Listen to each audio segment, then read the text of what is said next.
రాష్ట్ర ప్రభుత్వం ప్రతిష్టాత్మకంగా ప్రారంభించిన 4 పథకాల అమలుకు జిల్లాలో సర్వే ప్రక్రియ ప్రారంభమైందని కలెక్టర్ రాహుల్ శర్మ తెలిపారు. గురువారం గణపురం మండలం చేల్పూరు గ్రామ పంచాయతీ పరిధిలోని కుందూరుపల్లిలో జరుగుతున్న రైతు భరోసా విచారణ ప్రక్రియను జిల్లా కలెక్టర్ తనిఖీ చేశారు. రాష్ట్ర ప్రభుత్వం ప్రతిష్టాత్మకంగా ప్రారంభించిన 4 పథకాల అమలుకు జిల్లాలో సర్వే ప్రారంభమైందని తెలిపారు.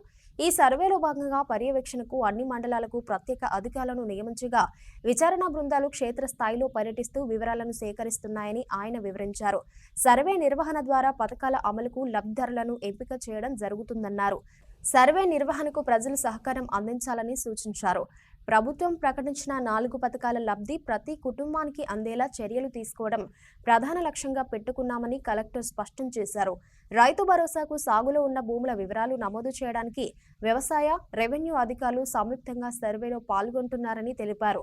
సర్వేలో ఏమైనా సమస్య వస్తుందా అనే కారణాలను వ్రాయాలని సూచించారు.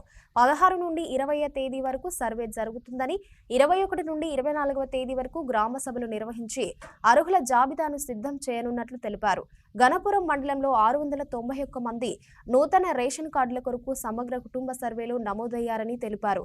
నిర్దేశించిన షెడ్యూల్ ప్రకారం సర్వే, గ్రామ సభలు నిర్వహించాలని సూచించారు. ఈ కార్యక్రమంలో tahsildar Satyanarayana Swamy, MPDO Bhaskar, AEO Kalyan, RI Rahmad Pasha, surveyor Niranjan తదితరులు పాల్గొన్నారు.